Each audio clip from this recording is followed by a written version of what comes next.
Yeah, hi Chitransh. Hi guys. Thanks a lot for everyone for joining in.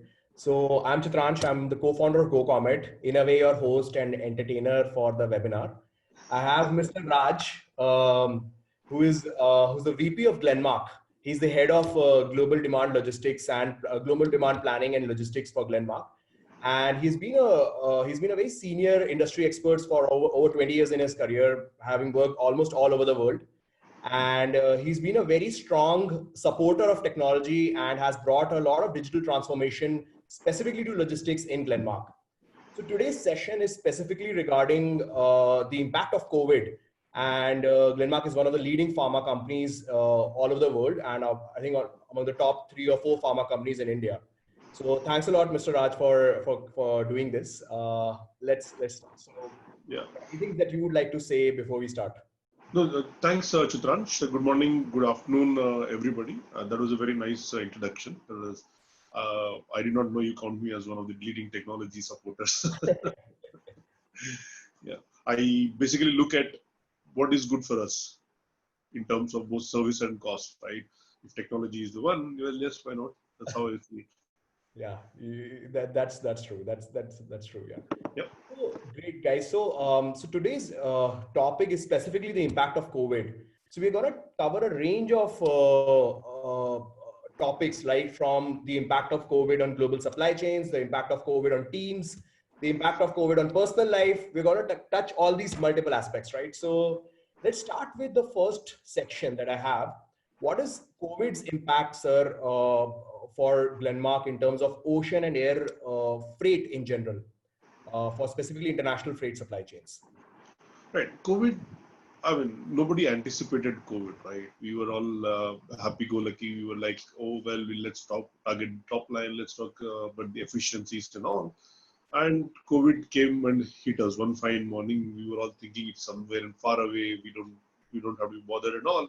But it came to our doorstep. I think it's really created a lot of situations across the world, and especially supply chain has got disturbed. For Glenmark, especially, this is a area which we are in the pharmaceutical industry. Unlike some other industries, we don't have a choice. We can say, okay, fine, let's take a break for a few months and then come back, right? We need to be there. We need to be there for the patients, providing the right kind of medication, right kind of support systems, whatever they need, right? So we did not have a choice. And COVID hit us, right? We did not know what hit us. And it hit us at a very crucial time, which is a time which is somewhere in March, when the production was at its peak, when everything was going as well as it could.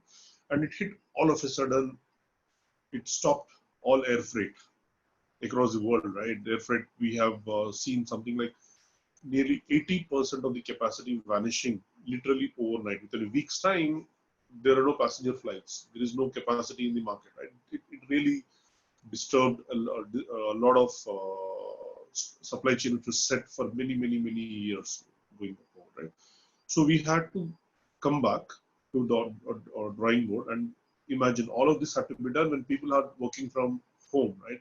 Unlike in many of the other economies in India, people don't have laptops. They don't get to access laptop, right? And work from home becomes all the more difficult for them because they have to use their personal system, personal desktops, where we had to set up Citrix systems so that they can access the computer, they can access this network, company's network. So that really put us, tested a lot of commitment from the people. And at the end, I must say that this is the level of commitment I did not expect from people. Right, for example, people had their families to take care of, right? They had their children to be entertained. They had their household things to be taken care of. Unlike other countries, in India, typically we depend a lot on household support, right? The maids and all that stuff. All of that vanished overnight. So we have to juggle around between doing stuff at home and stuff for work, right? So people have really stood up. I mean, I must thank everybody in my team across the company and many other organizations which were support system. Like, for example, you guys as well, right? Your team was always there. They were never. I know people who had traveled back to their hometown but available to work, which is a brilliant thing. So what it has done in the first few weeks, air vanished.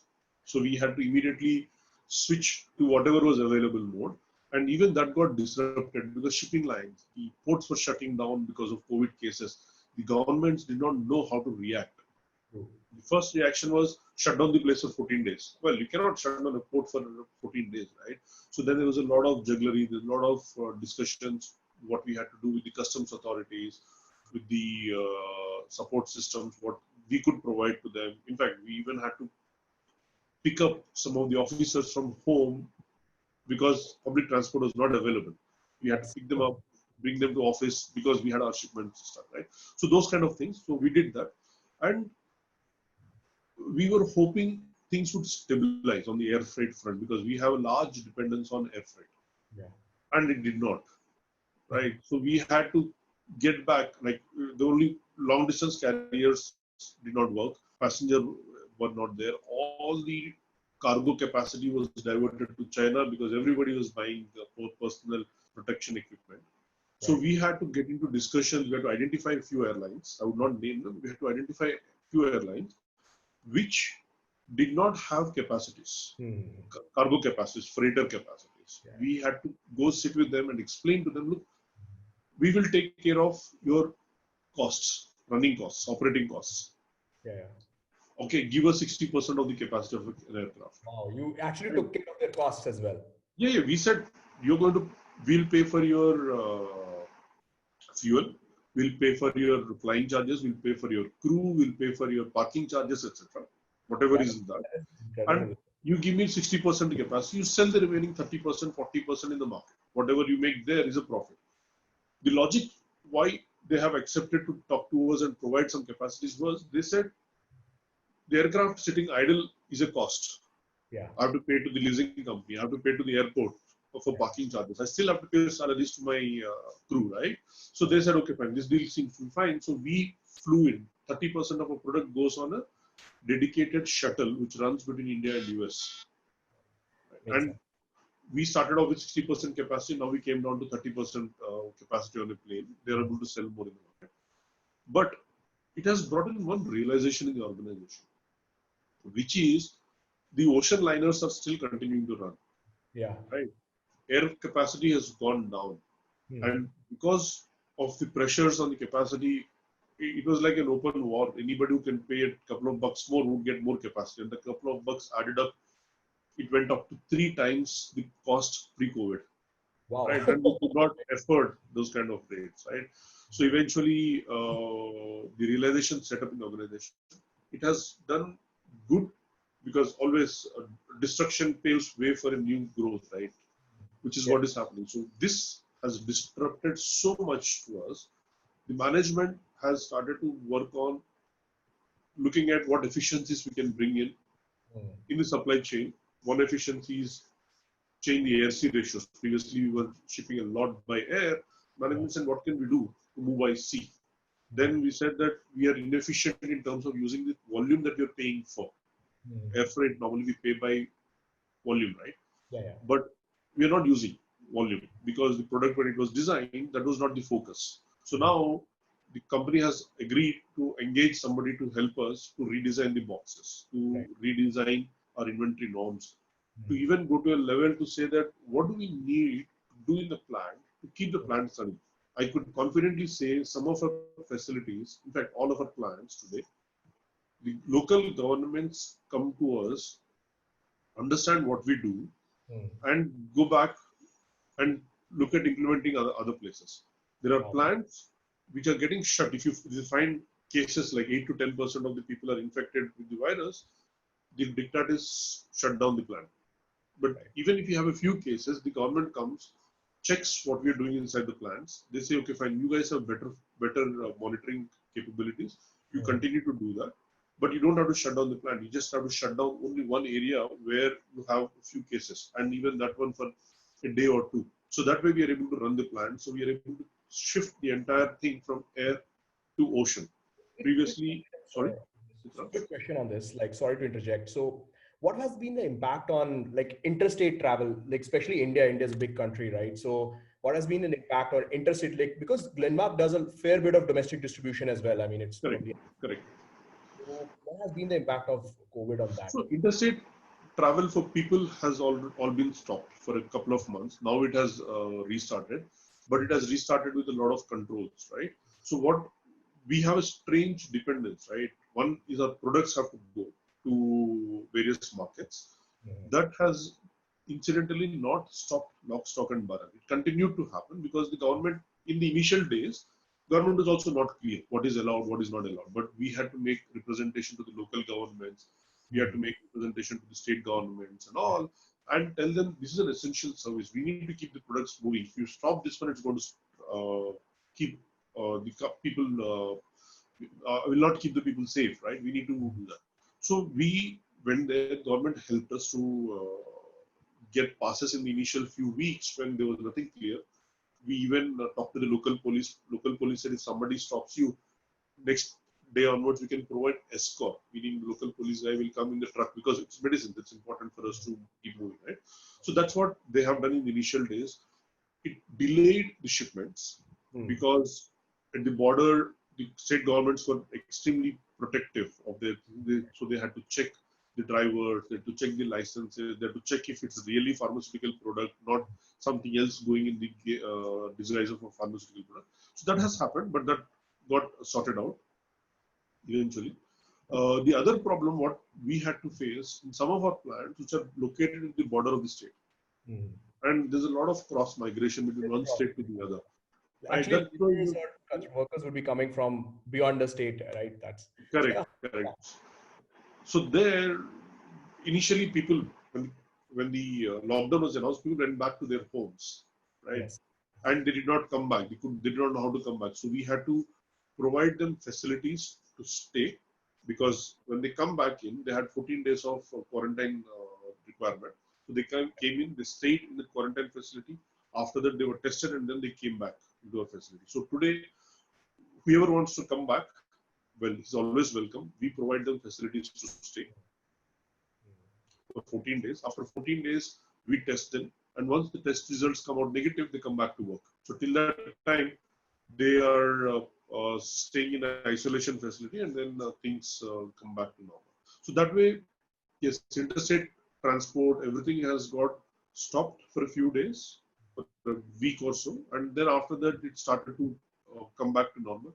We even had to go to the extent, because when lockdown was announced, there was no facilities available on the highways for the drivers to eat. When a truck has to go from, say, Delhi to Chennai, the guy is going to be in a truck for like 4 or 5 days, right? But he doesn't get food because he cannot buy, shops were shut. He cannot buy because street side dhabas or restaurants were shut, right? So we had to give them food packets till the destination to the drivers, to the crew on the trucks, right? So that's how we had really taken steps to protect our products moving across the country. Makes sense.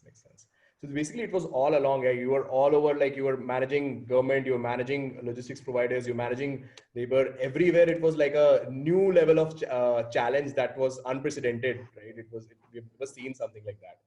Great.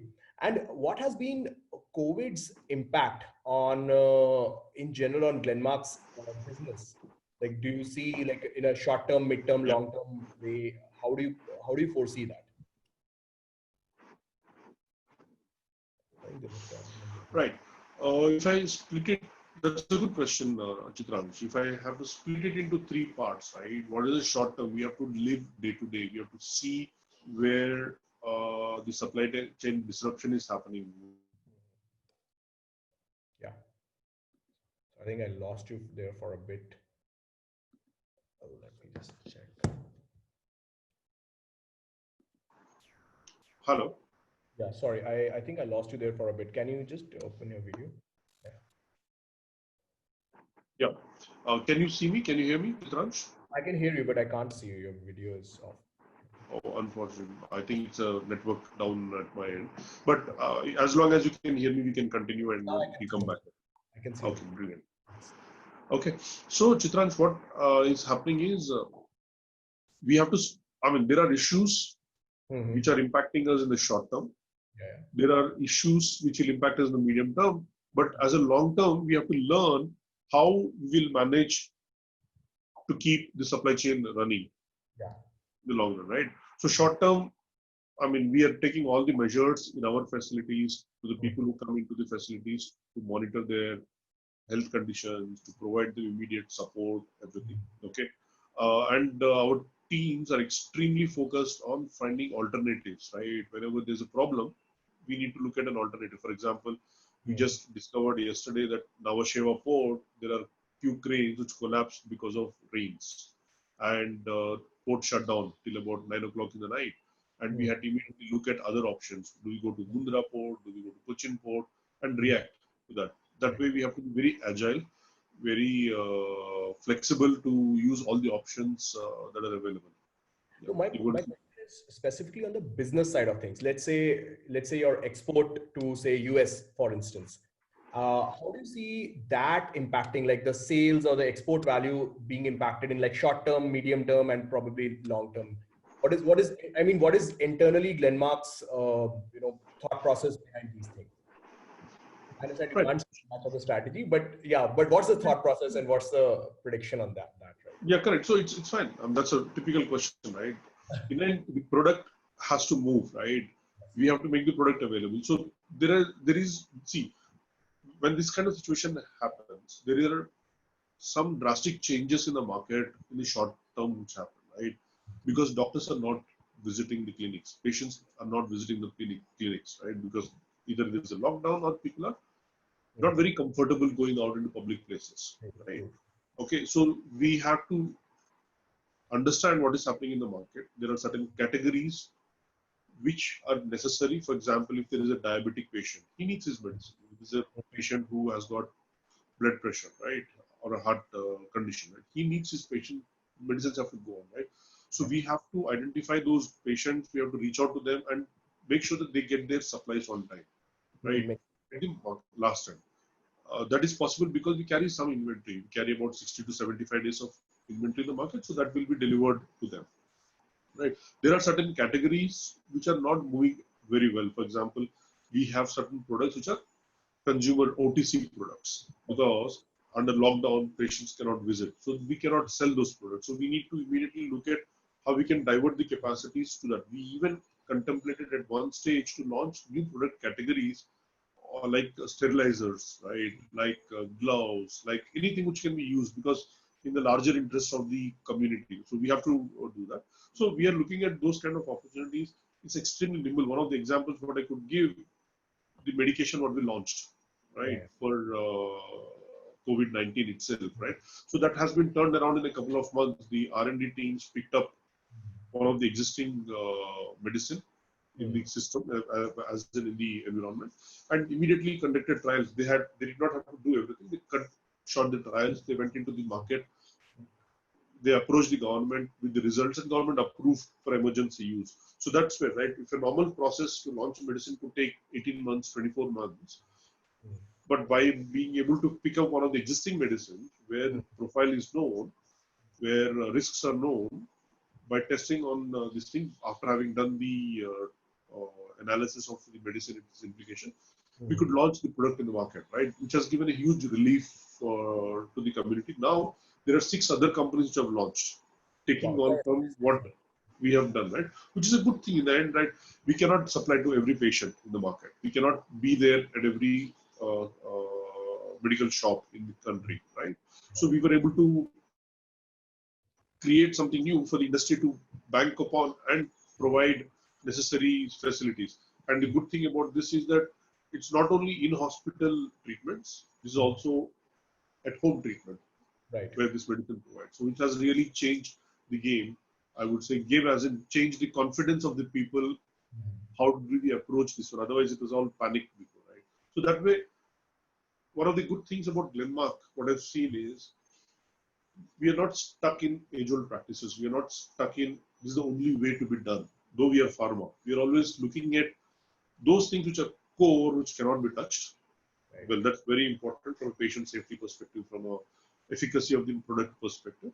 But at the same time, there are fringe areas which we can cut the flour, we can cut the inefficiencies and get to the market faster.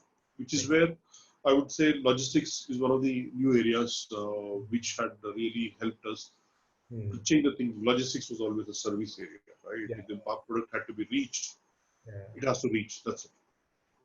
But this whole thinking has got inculcated. The teams are working very differently, and they keep their the brains working very well. And in the end, the same innovation has got into logistics, and it kept the wheels rolling, I would say. Makes sense. So another question, let's switch gears a little bit. And like, for example, for GoComet, like when this happened, suddenly overnight, suddenly all the teams had to work, online, collaborate online. So it obviously posed some challenges for us. And all kinds of things were happening. Like we had video calls, like I'm in Singapore. So video calls like 9 a.m. in Singapore is what 6:30 a.m. in India. And you could see people who are just waking up coming on the video calls. So all kinds of things were happening, right? And like it basically made at least me realize that there was they suddenly came a slew of problems, like motivating people. These things became of paramount importance. Like initially, all the water cooler discussions were happening in the office. People could relate, people could talk, but now it's very very different. And to get a sense, like how many people you like, what is the kind of teams that you handle directly and probably indirectly, and how did you motivate them? This entire scheme of things. Correct. So there are, this is very difficult situation, right? Previously, you could have a situation where you reached office and your office clock starts. You leave from office clock stops, but largely we are available, but not so much overlap between both sides of life, right? Now it has stopped, as you said. That's a good example, right? For a 9 o'clock call, you could actually wake up at 8:45 and be on the call. Okay, so that's true, and like it also happens that you're sitting in the same room and probably the kids walk in or your dog steps in. And, I mean, that's the most important thing for me was to understand all of these things for the people and tell them that look, we all know we are all going through the same problems, right? Let's not be hung up on those things. Okay, that happens. That's life, right? That gives a big relief to the people, right? Especially what we have done was we don't have morning calls. Oh, you don't? Morning is left open. Morning is left open for people to do their daily things, set the house, be with the children, set them up for the day. And our calls, there are a few calls. Obviously, it's not that we don't have any, but calls generally start around post noon, by which time your house is set, and then things start. But then the downside of it is the calls go until 11, 12 o'clock. Oh. So that's how we have gotten used to it, right? This is one thing what has helped us to be a little more flexible, understand what people want to do, how you accommodate those things, and also what also happens is there are a lot of things happening, right? Good things, new things, improvements which are happening. Celebrate those things. Obviously, you cannot do it over a drink, but at the same time, call out, recognize people who have done something new, right? Something different, who kept the wheels rolling. That helps to keep the people motivated. And these are also the times you must know increments are not happening, bonuses are not coming, still not keep the people motivated. Well, that's a big challenge. But I think I would say it's not. I mean, as an organization, I can do only a little bit. Right? It's a commitment of the people, right? People have really stepped up. I think it's fantastic the way they have coped up with all the stresses everywhere and continue to deliver what they were delivering in the past. They never said, I'm not available, I can't get on a call because of a problem or something.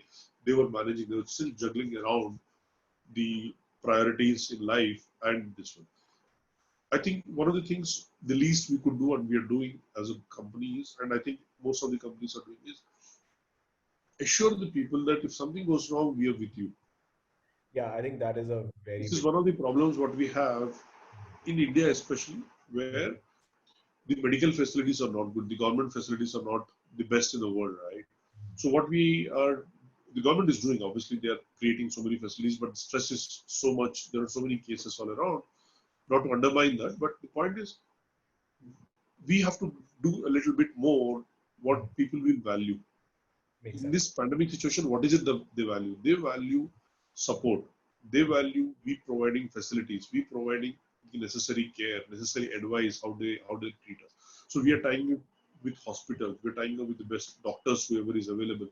We are providing care to the people on our premises. If they want to come and stay at a plant, we have beds in the plant, so they can come stay at the plant. They can continue to work, so they don't expose their family to the risk when they go back home, right? So they continue to work here. They continue to run the plant. And if something goes wrong, we tie up with the local hospitals, best of the local hospitals, best of the facilities, and make sure that they get the care, necessary care what they need. That is very reassuring for people. That is something which is very important. What we need to tell the teams: look, guys, you're not alone in this fight. We are not only asking you to come work. We are with you. We will support you whatever is needed. That's very kind of you, sir. Another question, like on this note, like can you tell a little bit? I mean, about Glenmark's SOP. There would be SOP, a standard operating procedure. Let's say if you find a COVID positive case in one of our factories, because a lot of people who are attending are senior people in supply chain, own companies, run positions. What is the SOP of Glenmark? Probably there could be some takeaways for everyone on that, because everyone is understanding situation, and India has still a lot of cases regarding COVID. Correct. I would probably not go through the SOP in detail. We have got a detailed SOP which is implemented across the world. In every facility, what we have, basic things, right? One, we make sure that everybody coming in is thoroughly screened by a medical practitioner, a nurse or a doctor, whoever is available on the site. When he comes, when he goes out, we monitor the temperature, we look at their oxygen saturation rate, we look at their primary conditions. We also check what is happening in their surrounding areas to assess the risk. We have detailed procedures to understand if somebody gets infected, who are their primary contacts who have been there in the recent past, right? So that we can inform them proactively, tell them to take care, go for a test, make sure how they can take care of themselves and not spread further, right? We have procedures wherein the facilities are screened every day. Facilities are fumigated every day to make sure that if there is virus which has come in, we don't let it continue for the next shift, so on and so forth, right? So these are the various things what we have done. We even engage with the local authorities to make sure that if we need emergency facility, the people get those facilities, right? So that is what people who come to offices get a COVID kit. They get a sanitizer, they get a COVID key, they get gloves, they get all the necessary equipment which they can use to perform. Their computers are UV X-ray, so that the germs die and all this. So a lot of such precautions are being taken, and these are precautions which are genuinely being done, not for the sake of just doing it, right? We are all very concerned. We are all very much keen on making sure that people are healthy. They continue to be healthy. Makes sense. That's great, sir. Yeah. Another thing, there are some questions in the chat. I can already see people asking. Sure. And it's in line with whatever I have prepared as well. So regarding resilient supply chains, I think what do you think, like post-COVID or with COVID, what are the points in terms of supply chain resilience that you have built? Probably like you can probably talk about technology, you can probably talk about team management, all these things. So we can talk a bit about how you're building resilience in global supply chains. Correct. So see, things happen. You cannot do away with that, right? Like COVID, nobody expected. We were all prepared. We all had supply chains set for small disruptions, right? For example, aircraft gets cancelled, or an airport goes down because of technology issue, or there is a flood somewhere. So we can bypass that and build a supply chain. But now this pandemic has really challenged all those practices, what we were doing, right? This is like, it's not one corner of the world which is infected. It's not one corner of the world which is down, right? The whole world is down, literally, right? So which is where, yeah, that's true. Correct. Which is where we have to, and nobody anticipated. Nobody prepared for this event. Right? It happened 100 years back. We thought our medical facilities were so good, this would not happen. We thought we are so prepared, we are so evolved, it would not happen again, right? Obviously, it happened, right? So we cannot prepare for it. there are two things which come to my mind: making a truly resilient supply chain. Your people. Okay. Then, when you cannot predict something, your people have to stand up. They will stand up, right? You need to have their faith, trust. They should trust you as an organization, right? They can find out options. They can do wonders for you, right? Yes. Two, technology, right? There are things. There are times. There are things which people cannot do. Technology can step in.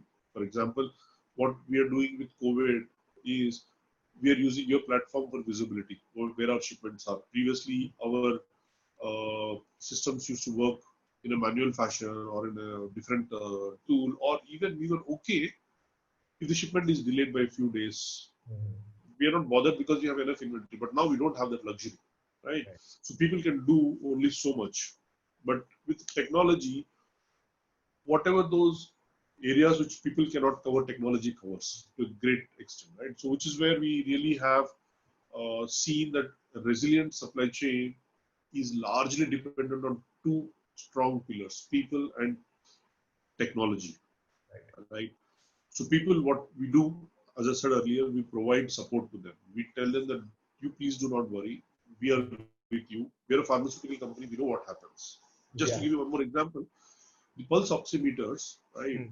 We informed the people in the organization, because the way the disease progresses, because we are doing research, we know how it progresses, we know what it impacts, what happens in a asymptomatic patient or a symptomatic patient, right? So we immediately informed people that this is the next level of check, what we must do at the plants, and plants immediately implemented oxygen saturation checks. So people get the confidence. The company knows how to protect us, and they're willing to do that bit more.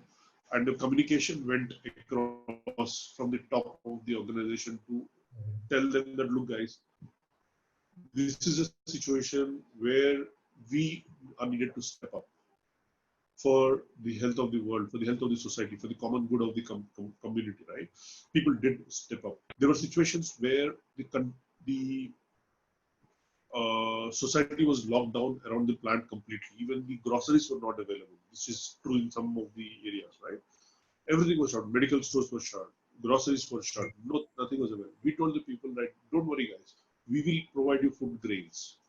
Wow. You don't have to worry about that, right? So those are the things which give a lot of confidence to the people. This company takes care of us. The company trusts us. The company wants to protect us in a genuine fashion, right? Which is what has really helped us to get the faith of the people, and they went that extra bit. Today, we work full time, even 50% attendance, 60% attendance. The production rates have not come down, right? That's the commitment. The people do that, right?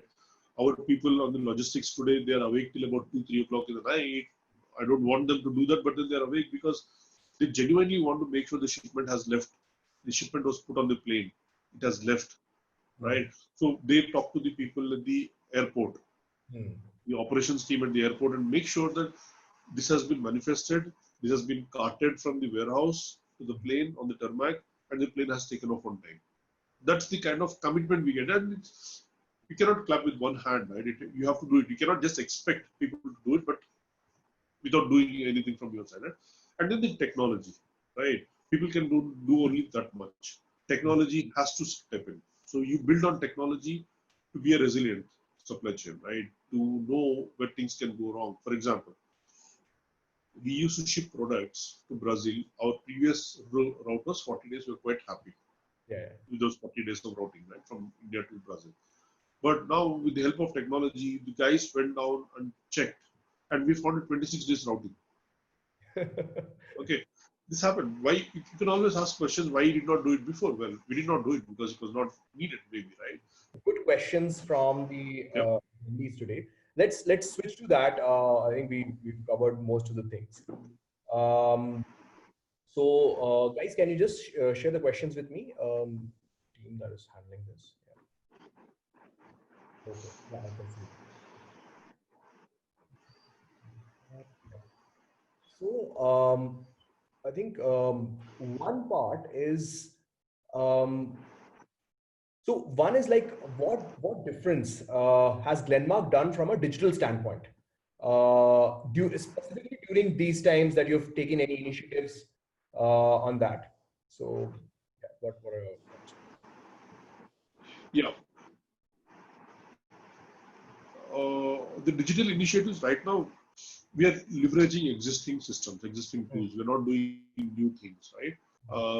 Because there's not enough space, enough bandwidth to do new things right now. What we are doing is we are using your platform to increase the visibility of the products. Yes, we knew that you had a visibility feature on your platform, and we were not using it fully because we were not needing it. Now the teams have taken up that quickly, and we are monitoring the uh, uh, status of each of the shipment live and using that very well. Right? That's not a new tool what we've implemented, but we have expanded the scope to the full gamut of products what we have. Previously, what we were doing for only for air shipment, which are urgent, important, but now the team has gone ahead and said that okay, fine, we have this feature, let's explore full scale, right? Which is what they're doing, which is what is very interesting. The team itself has come out. This is a feature which is already existing. We have earmarked it for a specific set of products, but now the dependence on the tool has gone up, so we are using the technology over there. But the problem is, do you want to do new tools? At this point in time, everybody is stretched. The bandwidth is limited. IT resources are constrained because they're trying to help everybody, right? So, given that we probably not many organizations will be doing and looking at doing new tools, new things, unless it is absolutely necessary for them Right. to do day-to-day jobs, to do necessary things what they need for the organization. Right? They will not do exotic things, which they were never doing anyways, but they would also not have the propensity to do things which will take a lot of time. They would want quick wins. They would want to see immediate results. Makes sense. Yep. There are a lot of questions, sir. So, so another question is that, and it's a really good question.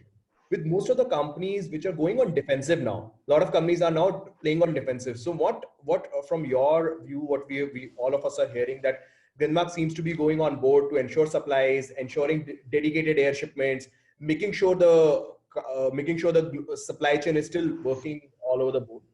So, what is the ideology behind all of this, and what is the impact on margins in the larger scheme of things? Well, see, the thing is, okay, this is an interesting question, right? Well, So let's talk about the during ideology part first. Yeah. difficult times when top line growth is not there, everybody is yeah, everybody tries to conserve cash, Yeah. which is very important, right? But then at the same time, you also cannot take your foot off the pedal on what is needed for the company. We have a responsibility, right? That we can say, okay, fine, my responsibility is not only towards the shareholders, the patients. We cannot shy away from them, right? So we need to continue to go there, continue to do it. There are things which we have to do at a cost, no question about it. We have to incur that cost, right? But at the same time, there are inefficiencies which is very important for us to identify and remove those inefficiencies. So what we are doing at Glenmark is the box sizes, the shipper dimensions, what we are shipping, were not optimally suited for logistics, right? When I send a pallet by air, we were only using about 85% of this volume on the air pallet, right? So now we have gone ahead, we have started to redo the shipper optimization. This is something which is not going to give a result only now, but it's a sustainable long-term result, right? It's going to give me savings for the entire lifetime of that product, right? Which is where it is interesting for us to go back, see, because we have always understood, assumed this is a part of life. This is how it is to be done. But you go back and question those things, you will find so many opportunities where you can reset, you can leverage opportunities, release cash for the organization, for the business as a whole, right? So it's up to us to go back and look at it. I can tell you one thing, right? If I did not do anything today in today's structure, I would end up spending twice my logistics budget for the year. Wow. Right? But we are able to shave off a half of additional budget by doing these initiatives. Okay. I understand. So, Right? We are moving from air to ocean. We are moving from, we are optimizing our pallet utilization on the planes. You are redesigning our shippers. So by doing that, and we also have changed the strategies. Previously, when you did a reverse auction on a portal like yourselves, we used to do it annually. We immediately had to say that okay, annual is not going to work. Rates are evolving every month, and we don't put 100% on the auction. So we now change the mix, good mix of auction and a good mix of spot rates. Try to find whatever is better at that point in time, and also make sure that you are looking at the opportunities which are not only these traditionally known opportunities which will bring you savings, which will save you money. And we need to look at beyond that, right? We need to challenge everything that we do. That's the only way we can release money for the organizations, for the businesses to invest in the right places, right? More so now than before.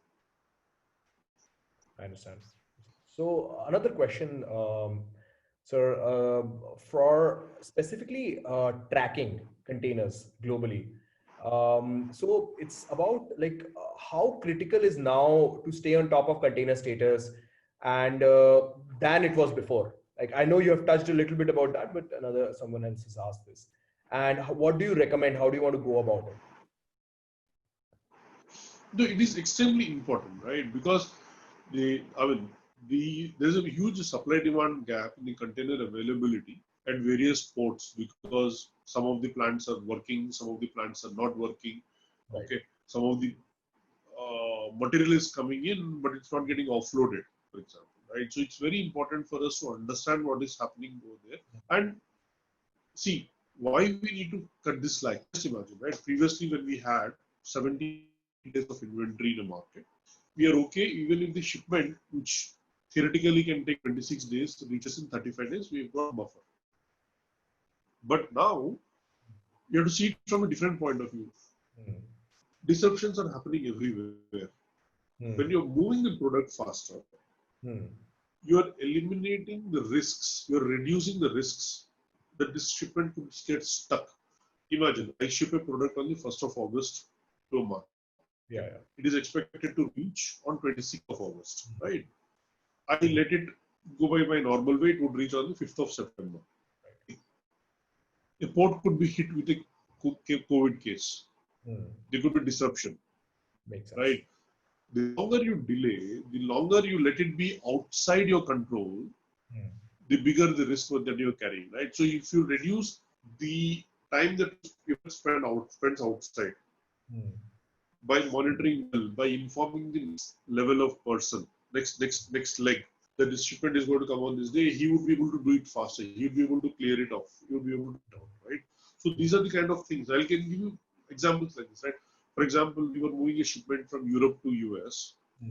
The shipping line has announced, I cannot carry this shipment because I might cancel the sailing because of COVID situation. Wow. Right? But I could take a evasive action because I knew that information fast. I knew where exactly the container was. I could move it to another port immediately. Had I left it there, it could have lost week. Could have gone on next week's sailing. Which is where I'm saying, right? These are the kind of things. It's extremely important to be on the top of it. And your traditional routes, your DSRs, your traditional information channels might not work, right? More often than not in India, we don't use technology for tracking our shipments, right? We are still depending on Excel sheet on DSRs and all. And just imagine if that guy who's sending a DSR is sick, or if the office is shut for whatever reason. Another great question. So that's where it comes to. Yep. Sorry, go ahead. Sorry to interrupt. No, just finishing off that. Great. So another great question is like, how do you justify the business case from moving from air to ocean? Because I understand ocean is cheaper in terms of freight in general, but it has a very, very long lead time. So what was the business case within Glenmark for this? Yeah, correct. See, in terms of money, it makes a lot of sense to move by ocean because it saves a lot of money. But then you get stuck in terms of working capital, right? So it's a trade-off between working capital and the money you spend for the shipments. From that perspective, it is a positive case for ocean shipment. But what was a problem for us was our ability to absorb the ocean shipments, because can we predict what is happening in the market? Can we be flexible enough at the plant end to give you the product what you need? Our planning systems, planning horizons were aligned to this. To be able to use the ocean shipments well, you need to be able to predict well. You need to be able to produce flexibly enough, right? Which is where our challenge is, which we had to work a lot. And just to give you some numbers, we have been able to improve our predictability on the plant side by 25%, which has given a lot of confidence that we could go to the ocean shipments. Previously, that was not the case because we never removed the inefficiencies in that side. Now we remove the inefficiencies. We are able to predict well up to the level of 95, 97%, which we can assure the customer, look, I can give you 95% assurance on my product leaving the plant in this week. Makes sense. So can you consider taking it by ocean? He said, okay, fine, no problem. As long as you can demonstrate that, I'm okay with it. That's how it works, right?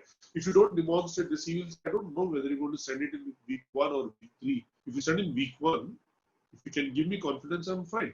If you send in week 3, I have to take it by air. That's the kind of trade-off, right? It goes a lot about predictability. It goes a lot, again, technology, not in this logistics sphere, but how well do we understand what our material suppliers' capabilities are? How well they are able to deliver to their commitments defines that. On the other side, again, technology plays a role in terms of understanding what is happening in the marketplace, what is the stock levels of the distributors, what is the stock levels of the retail trade, and how well you can use that information. These are same standard. This is nothing new in supply chain. It's all needed, always been talked about. But the rigor with which it is needed, the diligence with which we can use that information has changed to a much, much, much higher level. Makes sense. Another question, sir, is on what are the changes in terms of demand planning strategy? And second question along that is like, what is the way in which you're internally collaborating with multiple stakeholders and not just within teams, like let's say your transporters, freight forwarders, how you're collaborating now in this time. So yeah, so first you can talk about the demand planning. Correct. I would say, please go. I'll see. One of the things which has really changed a lot, as I said earlier, is the coffee table discussions, right? You could just go to a coffee table and have a quick chat, resolve an issue, and there's a lot of face-to-face communication which was happening, and issues were getting resolved. And we did not ever imagine how important they were in the past, right? Now, even if you have to get onto a call, I mean, I could just walk into somebody's office previously, talk to him for 2 minutes, explain to him, get his feedback, matter close, move ahead, right?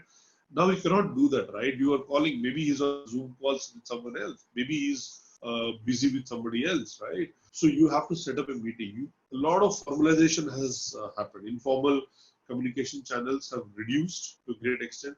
You have to set up a call, you have to sit down. See my calendar, previously I used to have 40 of my day free. Now it is minus 40%, which is free. So that's a big problem what is happening. So this is where internal collaboration has changed, right? There are times when you just drop a message to somebody and say, I'm going ahead doing this. I hope you're okay. Right? Yeah. But you cannot explain all those things, right? So it's a different ball game. You're getting used to it. The face-to-face communication, the voice communication dependence, the messaging communication, the whole equilibrium has changed. The faster you get used to it, the better it is. And it also goes a long way in terms of, if you have the trust, it works brilliantly, right? If you don't have the trust, it's a little bit dicey, right?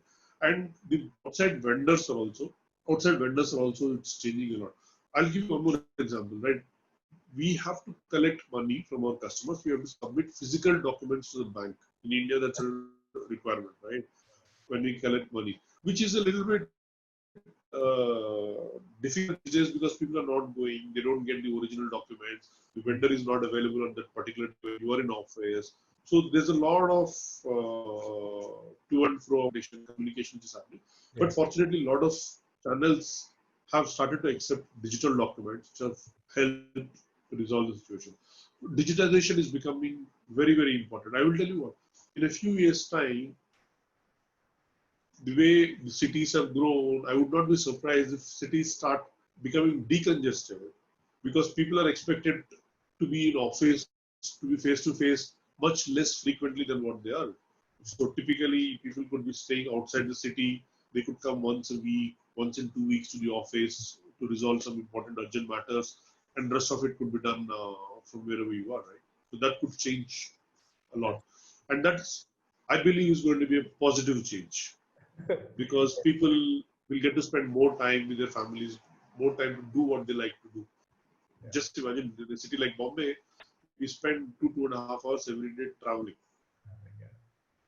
True. right? But actually, Which can be avoided. Yeah. you're right in that sense. To be honest, I personally feel that like at least 30-40% of the business travel that I did, like every month I used to have like a couple of flights here and there. 30-40% of the business travel that I did was actually futile. You can do it on a Zoom call, right? That Yeah, makes yeah, that's true. Yeah, another but you'll see fewer places. You'll enjoy less food. that's true. Yeah, that's true. Another question, sir, is like, how do you see, and this is the last question, guys, we're going to take. So how do you see the medical supply chain evolving post-COVID in terms of digital transformation? Yeah, so I think medical supply chain would evolve faster, more rapidly than others because this cannot be stopped. And this is where a lot of things would be positive for the medical supply chain digitization industries. The thing is, like you take any other industry which is not so critical, right? There they could have stopped the business for a few days, right? We could not have stopped. So we evolved.